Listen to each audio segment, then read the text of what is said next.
days, I hear a lot of people asking where the revolution is. Well, what are all these young people doing? Why aren't you all taking up arms and protesting something? I hear a lot of people complaining, not enough of us are willing to sacrifice enough.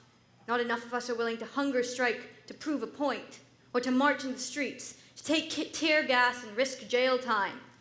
And when we do get together in groups to try and stand for something, the message is always getting muddled.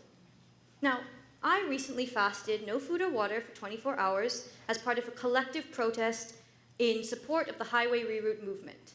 And even while sitting there in a tent across the street from the Prime Minister's office, I felt the familiar pull of frustration. Everybody was doing it for a different reason.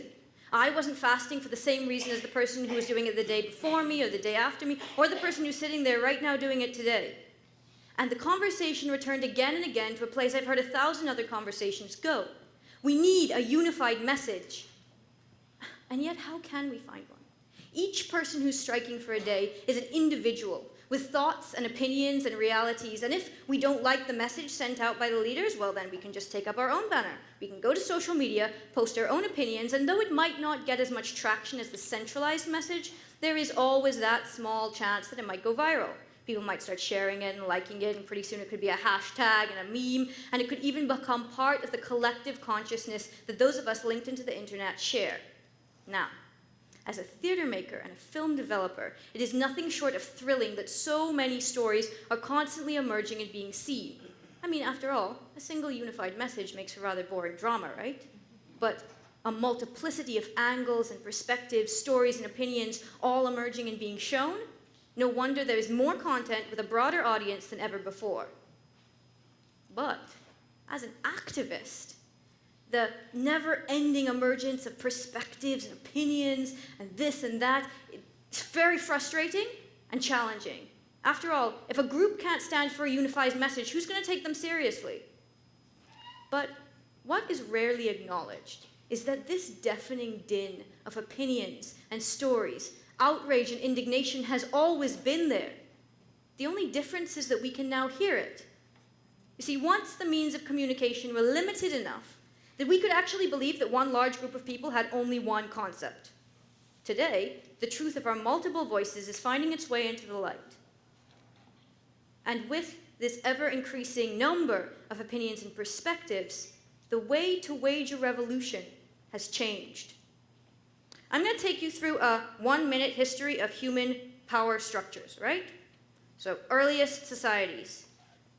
Tribal societies, mostly small groups of people. Whoever was the strongest was in control, because, if you could kill somebody else, you're in power, right? And then humans grew, there were more of us, it became more complicated, and one strong person was challenged by the next, so on and so forth, and something else had to come in. Collective morality.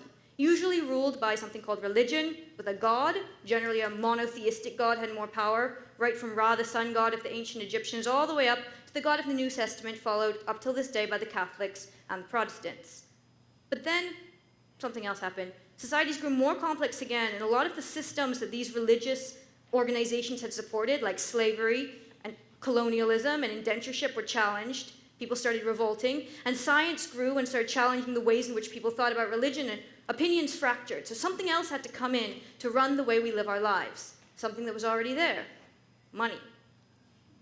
Now, today, that global power structure is shifting again. Yeah, sure, money still has power, right? But something else is daily having more and more control over the way we live our lives and our behavior. Something that has been there since the earliest human societies. It is, in fact, what some people say makes us human. Art, our means of communication. What we read, listen to, watch, talk about is daily having more and more influence over our choices and, as a consequence, our spending patterns. And with more and more people every day able to access this populist art forms, the flow of money is actually beginning to follow the flow of artistic expression. Now, when I talk about art, I talk about it broadly, from theater and film to music, fashion design, culinary arts, architecture, lighting, academia, and on and on. These are our new common grounds. These are the way in which we reach out to each other across this global world. It's our way to claim agency. It's our way to survive in this increasingly populated and opinionated world. It's a means of escape, enlightenment, and comfort. Today, the people who distribute this art, the broadcasters, the publishers, the news media, have given power to a certain subsection of the population, what we're going to call the mainstream. Today, if one kind of person in this world is murdered, tomorrow everybody will hear about it. If another kind of person is murdered, silence. In films and TV shows, the death of certain characters is treated with more concern than others. Some characters are built to be heroes, others, villains. This packaging of reality, the carefully constructed narrative that we are fed the world over, influences the way we think, we see, and as a consequence, how we act. Those forces that control that distribution, what I call media culture, and that means everything from education and entertainment all the way to the distributors of our news. These people uphold and contribute to this idea of mainstream. And with the mainstream, by necessity, comes its ugly twin, exclusion. You see, according to the media mainstream, I am a minority. The stories that I want to tell I'm told, no, that's not mainstream enough. I mean, nobody wants to see lead brown-skinned characters in shows that don't have to do with slavery or race. Nobody wants to see that many women in a show that's not about oppression or romance. And absolutely nobody ever wants to hear about post-colonial issues. And I have to ask, who do you want me to talk to? Because I want to talk to the global majority. And let me tell you something about the global majority. Less than 20% of the global population is white. Yep, less than 20%. There are almost equal numbers of men and women in this world. The global majority is brown-skinned. The global majority is post-colonial. The global majority does not have a post-secondary school education, and English is not its first language. I am a minority, but so are you. Every single person sitting in this room, and everybody watching this talk online later, there's something that makes you a minority. Maybe that's your clothes, the way you dress, your hair, your accent, your philosophy on life, your religion, your gender, your sexuality, your country, your education level. In some way, you are a minority. And those of us who fight for the rights of minorities understand that what we are trying to do is be accepted by the mainstream. Now, for some people, that means being accepted by the currently constructed media mainstream. For some people, that means creating their own spaces where their minority is empowered. You see what's happening? The cycle repeats. Whatever is the global power structure that controls our lives, whether that is physical strength, or God, or money, or even art, all of them do the same thing, create inequality. But I'm here today to tell you that we can be part of the movement that can change that. If we actually, truly believe in changing the story, in undoing the harm that has been done and redoing it in a more inclusive manner, this narrative has got to change. You see, if the next global power structure is actually going to be art, it opens the door for a new kind of revolution, a revolution of respect. Now, about 8 months ago, an artist whose work I deeply admire did me the great honor of asking me to represent her at an event. I'm a talent manager. I said yes, represented her at the event, went really well. Pretty soon I was representing her at a lot of events, to a lot of people, planning for her future, crafting her image. I was excited. And then she found something out. Something that I've never kept a secret, but that somehow she didn't know. She found out that I'm gay. And she confronted me. And she said, I don't want to work with you anymore. I don't agree with what you stand for. I don't want your name associated with my name.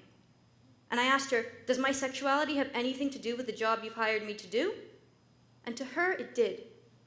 And I was sad. And then I was angry. And then I was hurt. And now, I'd lost the opportunity to work with somebody whose work I truly believed in. I'd lost a job. Now, it probably wasn't you who fired me on the basis of my sexual orientation. But I want you to take a moment to remember the last time that was you. When did you dismiss someone based on your preconceived views of the world? When did you delete someone? Did you block them?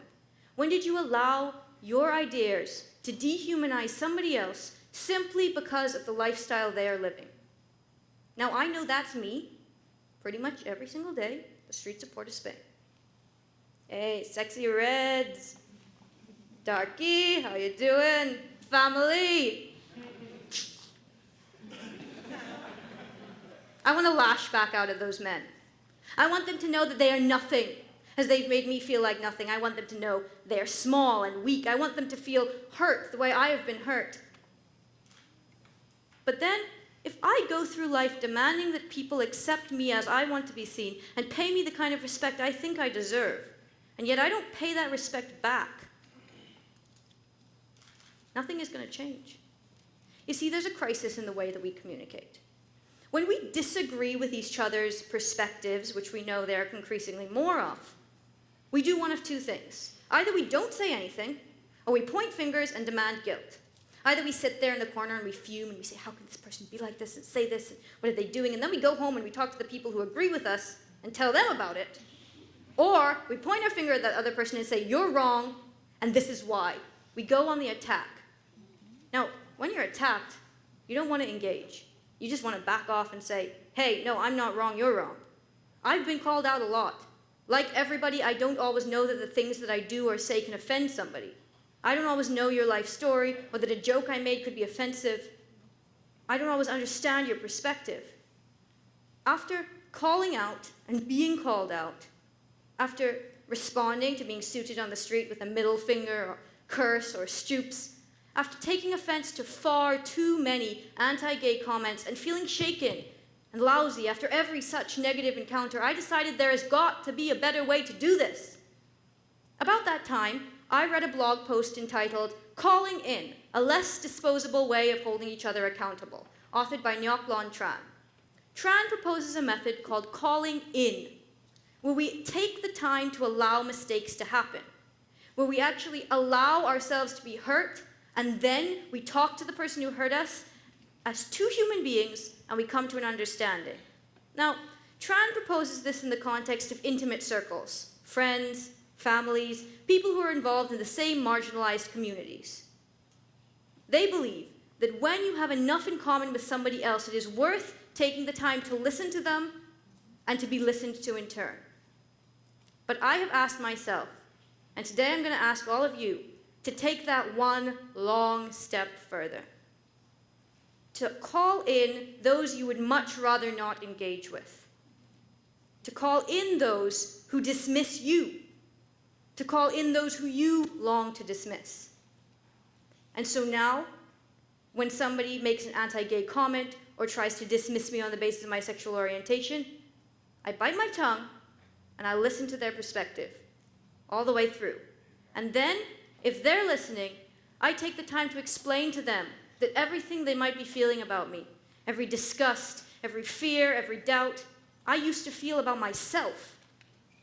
And I ask them to take a long enough moment in my shoes to understand how I possibly could have come to the place where I no longer see myself or my sexuality as a problem. And on the streets of Port of Spain, I use a little humor, pecan, to switch the situation around on its head. Hey, my name's not family. It's Timmia. What's yours? Now, a lot of women I talk about doing that go, I don't have time for that. I don't have the energy to educate these stupid men.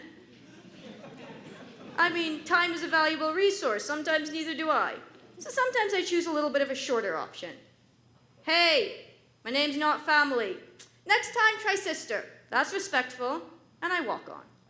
I've taken the time to at least pay that man enough humanity to acknowledge him, and instead of insulting him, I've given him a solution. Now, as a result of this, there's this man in Belmont who every single time he sees me goes, hey, sistren! Loud, loud, loud. But I smile, and I wave back, and I give him a bounce, and he's smiling, and hey, we're just two humans sharing space on the street. So today, I want to challenge you to join in a revolution of respect. Because if you can look somebody in the eye who you disagree with and listen to them long enough to say genuinely, I hear you, and if you can call people into your conversations who don't understand at all and make them feel welcome, and if you can understand that possibly the most revolutionary thing you could do is band together with those who are different than you, the world that emerges from this latest shift in power can be a place where minority is no longer a dirty word, where different is understood and accepted, where people are no longer based on their blue or green or any other color notes, but on a currency of ideas. And so the work that I do today in Trinidad and Tobago to develop film, to theater, to call back out to men on the streets, to call in those who dismiss me on the basis of my sexual orientation, all of this work is because I believe in change.